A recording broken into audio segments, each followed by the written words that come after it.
Hello dear friends, welcome to our channel exam zone academy.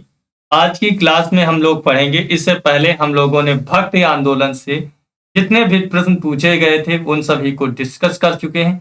आज की class में आप लोग पढ़ेंगे सूफी आंदोलन।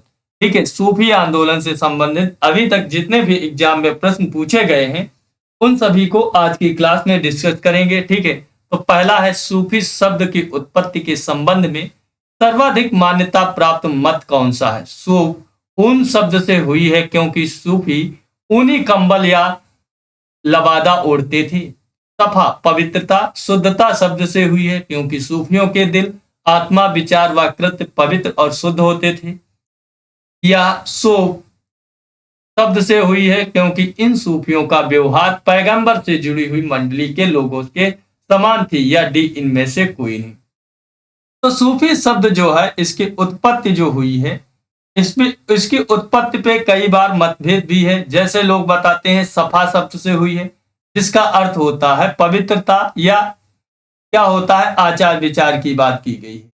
ठीक है, जबकि कुछ लोग इसे क्या मानते हैं, लेकिन हम इसे क्या मानेंगे, सूफी शब्द की जो उत्पत्ति हुई है वो पवित्रता सफा शब्द से। तो option number A right answer हो जाए, बी राइट आंसर हो जाएगा। अगला प्रश्न है सूफियों के बारे में क्या असत्य है। इन्होंने उलेमा को चुनौती देते हुए उनके महत्व को नकारा, या इनका विश्वास था कि ईश्वर की प्राप्ति प्रेम और संगीत से की जा सकती है। सूफी लोग गुरु को अधिक महत्व देते थे, या इनकी विचारधारा कट्टरपंथी होती थी। इनकी जो विचारधारा थी वो कट्टरपंथी। तो सूफी जो होते थे इनकी विचारधारा कैसी थी, एक कट्टरपंथी वाली थी। तो ऑप्शन नंबर डी क्या हो जाएगा, इसका राइट आंसर हो जाएगा। निम्न में से किसे हिंदी खड़ी बोली का जनक कहा जाता। तो आप लोग जानते अमीर खुसरो, जिसे तूतिया ए हिंद के नाम से भी जाना जाता है।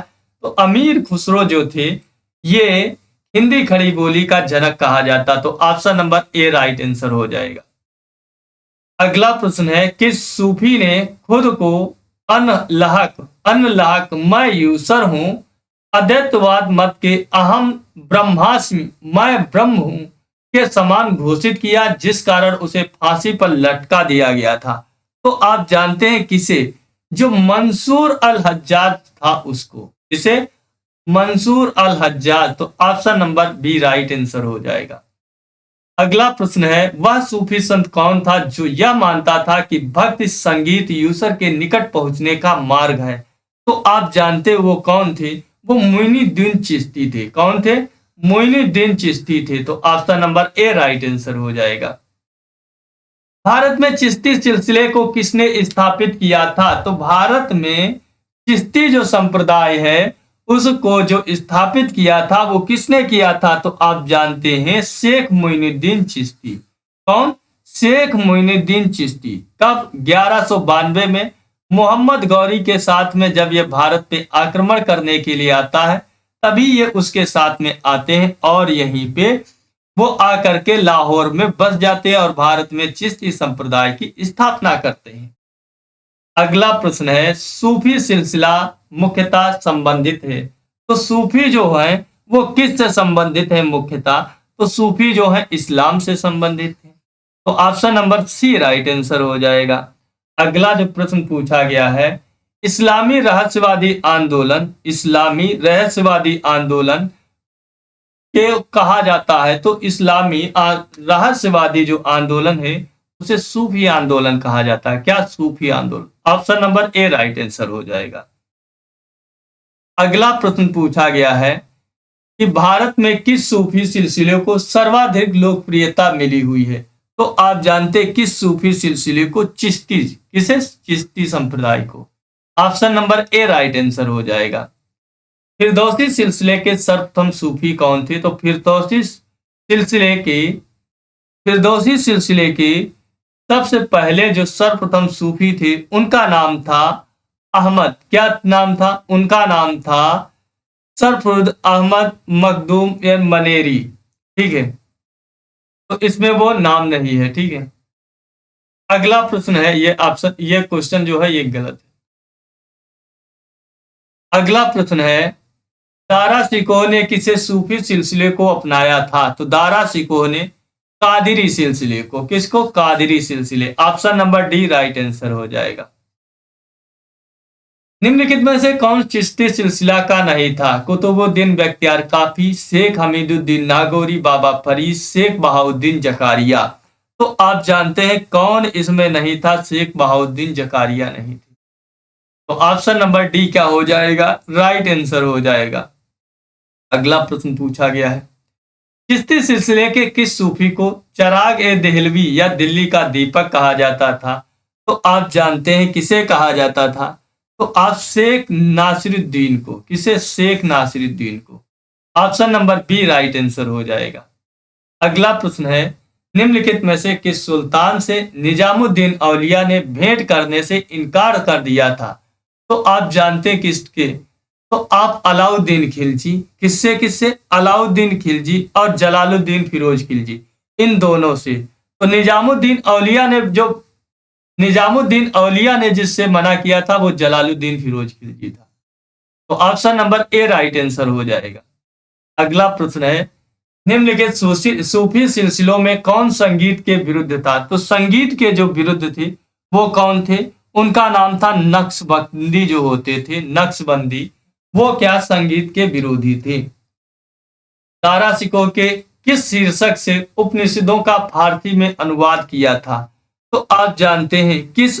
तो उसे किया था, ठीक है, दारासिको जो था, ने दारासिको ने किस शीर्षक से उपनिषदों का फारसी में अनुवाद? तो उन्हें सिर ए अकबर। कौन से? Sir A Akbar.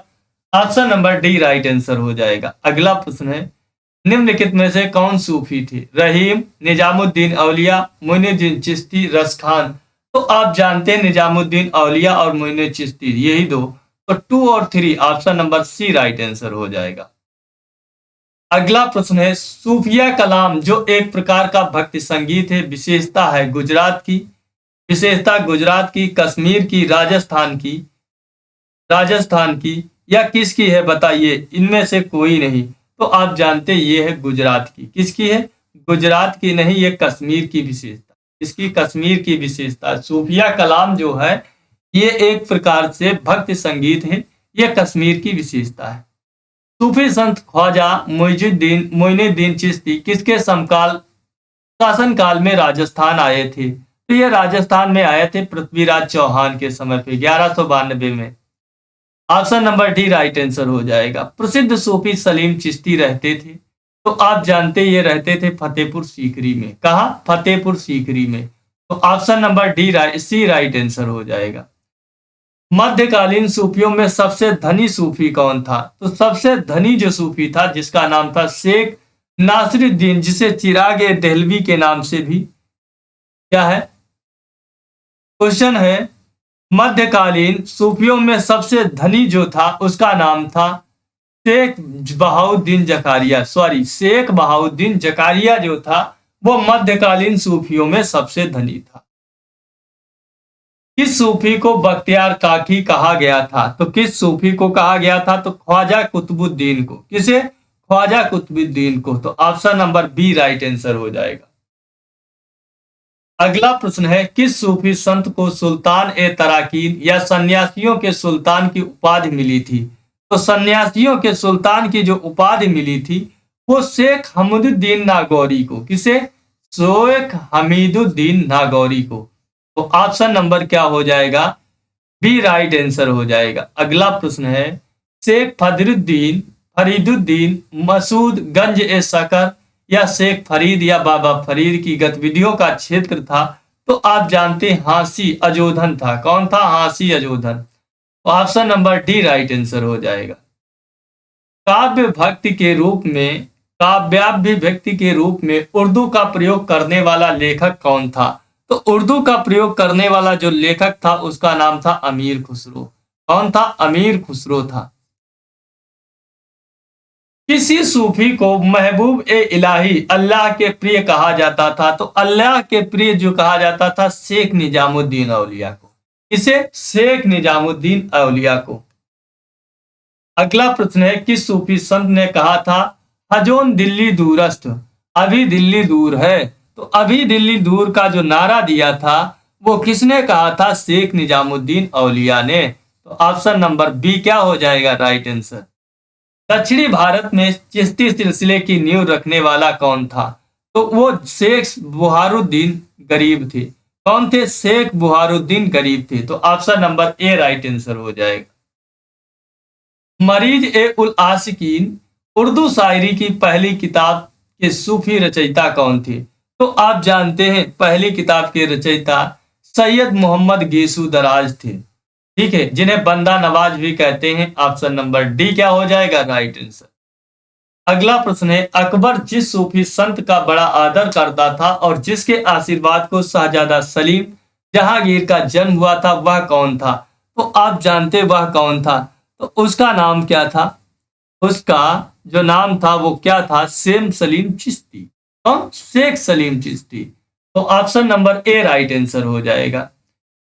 चिश्ती सिलसिला एवं सोहरावर्दी सिलसिला में तुलना के संदर्भ में क्या सही है? चिश्ती समा मतलब संगीत सभा एवं रक्स में विश्वास है, जबकि सोहरावर्दी नहीं।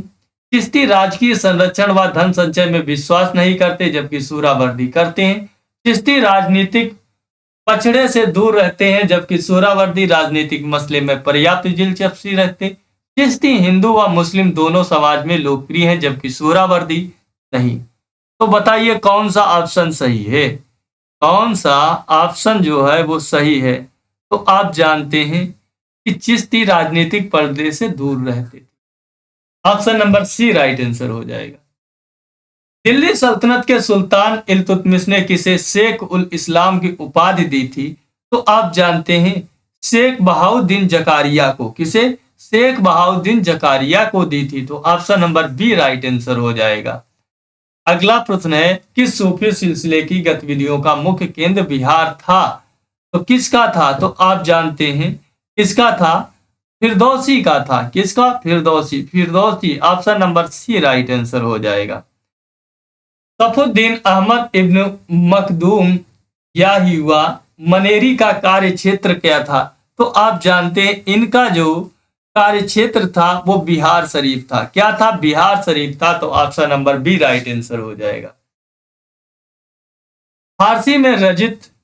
फारसी में रचित मजमा उल बहरैन दो समुद्रों का संगम, जिसमें सूफी मत व हिंदू मत का तुलनात्मक वर्णन है, के रचयिता कौन थे? के रचयिता कौन थे? तो दारा शिकोह था। कौन था? दारा शिकोह था। तो option number A right answer हो जाएगा। अगला प्रश्न है, किसने संस्कृत के पंडितों की सहायता से भगवत गीता एवं योग वशिष्ठ का अनुवाद फारसी में किया था? तो आप जानते हैं दारा शिकोह। और दारा शिकोह। तो ऑप्शन नंबर सी क्या हो जाएगा? Option number C right answer हो जाएगा। अगला प्रश्न है, किस सूफी सिलसिले के अनुयायी आध्यात्मिक तत्वों के संबंध में तरह तरह के नक्शे बनाते थे और उसे रंगों में से भरते थे? उसे रंगों से भरते थे, वो नक्शबंदी थे। कौन थे? Naqshbandi. Option number A right answer हो जाएगा। अगला प्रश्न है, मुगल बादशाह औरंगजेब को किस सूफी सिलसिले में दिलचस्पी थी और उसे अपनाया था? तो मुगल बादशाह जो औरंगजेब था उसे नक्शबंदी में दिलचस्पी थी। तो option number A right answer हो जाएगा। अगला प्रश्न है, निम्नलिखित में से शेख उल हिंद की पदवी प्रदान की गई थी? तो शेख उल हिंद की जो पदवी है वो शेख सलीम चिश्ती को। किसे? शेख सलीम चिश्ती को। तो option number D right answer हो जाएगा। ठीक है, इसी के साथ में आज की क्लास जो है कंप्लीट होती है और इसके बाद में मैं मिलूंगा मुगल वंश के साथ में। तब तक के लिए आप सभी लोगों को बाय, टेक केयर। मिलता हूं नेक्स्ट क्लास में। अगर वीडियो पसंद आती तो लाइक कर देना, शेयर कर देना, चैनल को सब्सक्राइब कर देना। जय हिंद।